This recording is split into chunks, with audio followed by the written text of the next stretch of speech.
Most wanted గా ఉన్న నిందితుడు బత్తుల ప్రభాకర్ ని అదుపులోకి తీసుకున్నామని తెలిపారు మాదాపూర్ డీసీపీ వినీత్.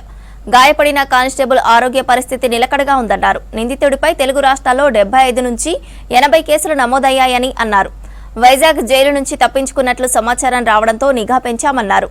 నిందితుడి నుంచి 2 తుపాకులను, బుల్లెట్లను స్వాధీనం చేసుకుంటామంటున్న మాదాపూర్ డీసీపీ వినీత్ తో Anil face to face. Gachibowli police station పరిధిలో ఉన్నటువంటి ప్రిజం పబ్లో కాల్పుల గలకలం రేపింది. సో మొత్తానికైతే ఇటు ఏదైతే ఆ నేరస్తుని కూడా ఇప్పటికే పట్టుకున్నారో, సో ఇతని మీద గతంలో ఎన్ని కేసులు అయినాయి, అసలు ఇది ఏ ప్రాంతానికి చెందినవాడైనటువంటి విషయాలను మాదాపూర్ డీసీపీ వినీత్ సార్ ఉన్నారు. మరిన్ని వివరాలు అడిగి తెలుసుకుందాం. సార్, ముఖ్యంగా ఈ రోజు జరిగినటువంటి ఈ కాల్పుల్లో ఎవరైతే ఆ పాత నేరస్తుడు ఉన్నారో అతనికి మీకు అక్కడ ఉన్నాడని సమాచారం ఎట్లా వచ్చింది, తర్వాత మొత్తానికి అక్కడ ఎంతమందికి గాయాలైనటువంటి పరిస్థితి? మా CCS team, Madhapur CCS crimes team ఏముంది, ట్రాకింగ్ అతన్ని ట్రాకింగ్ చేయడం జరిగింది. సో అక్కడున్న ఇన్స్పెక్టర్ వాళ్ళు వర్కౌట్ చేసి అక్కడ ఉన్నదని తెలుసుకొని, so based on the information అక్కడికి వెళ్ళారు పట్టుకోవడానికి. సో ఆయనకు అంటే తెలంగాణలో కానీ ఆంధ్రప్రదేశ్లో కానీ ఎన్ని కేసులు నమోదైనాయి? ముఖ్యంగా ఇటు 3 కమిషనరేట్ల పరిధిలో సైబరాబాద్ కానీ, రాచకొండ, హైదరాబాద్లో ఏమైనా కేసులు నమోదైనాయి?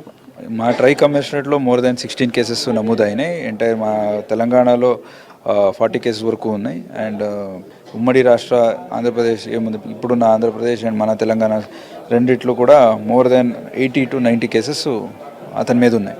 అంటే పబ్లోకి ఎంట్రీ సమయంలో ఈ గన్ను ఉన్నదనే సమాచారం అక్కడ సిబ్బంది కానీ ఏం చెక్ చేసి పంపించారా ఇలాంటి వారిని? పబ్కి లోపలికి ఎంట్రీ అయ్యటం, లోపలికి ఇంకా వెళ్ళలేదు, బయటనే ఉన్నాడు. ఆ చెక్కింగ్ ఏమున్నాయో డిఎఫ్ఎండిఎం ఏమంటామో దానికి ముందే అతన్ని నిల్చున్నాడు. అక్కడ ఉన్నప్పుడే మా వాళ్ళు పట్టుకున్నారు. సో ముఖ్యంగా అంటే ఇటు మాదాపూర్ ఈ ఏరియాలకు సంబంధించి ఏమైనా అతని మీద కేసులు నమోదే? మన మాదాపూర్ జోన్లో అయితే లేదు, బట్ మా సైబరాబాద్ కమిషనరేట్లు ఉన్నాయి. అంటే ఇద్దరు అపార్ట్మెంట్లలో, బాయ్స్ హాస్టల్స్లో కూడా తిరుగుతూ దొంగతనాలకు పాల్పడుతుంటున్నట్టు కూడా వార్తలు ఉన్నాయి. సో అది నిజమేనా? స్కూల్స్, ఎస్పెషల్లీ స్కూల్స్, పెద్ద ఇన్స్టిట్యూషన్స్ని అతను ఇది చేస్తాడు. అలాగే చాలా కేసులు కూడా నమోదైనాయి కూడా. అలాంటి ఇన్స్టిట్యూషన్ మీద జరిగిన HB cases, house breaking by night, లేకపోతే రాబరీస్, ఇవన్నీ కూడా అక్కడ జరిగినాయి. అంటే గతంలో ఇక్కడ ఇంకేమైనా కాల్పులు జరిపాడా? ఇది మొదటి కాల్పులు? ఇదే మొదటి కాల్పులు జరిగినట్టు మనకు సమాచారం. కానిస్టేబుల్ పరిస్థితి ఎట్లా ఉంది? గాయాలు completely out of danger. Left దానికి తగిలింది, లెఫ్ట్ ఫుట్కి తగిలింది, కాలుకి తగిలితే ఇమీడియట్ అక్కడ కొంచెం బ్లడ్ లాస్ అయింది.